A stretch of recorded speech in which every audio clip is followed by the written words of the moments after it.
Welcome, here I've got DOOGEE S80 and I'm gonna show you how to manage the camera watermarks at this device. So let's start by tapping on the camera button to open it, and for now we are on standard photo mode. In this camera app we have the only mode to manage the camera watermarks, so now let's slide simply to the left to get access to more modes of this camera, and one of them is the watermark, so we have to pick it. And here we can add different watermarks to our picture.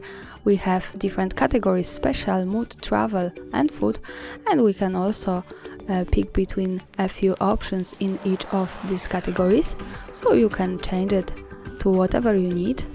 We can also manage the position of watermark at the picture by tapping a little bit longer, and as you can see, this is how to do it. And you can play with that as you need, have fun with that. To go back to standard normal mode, we have to slide again to the left and pick the normal. And that's all. Thanks for watching, subscribe our channel and leave the thumbs up.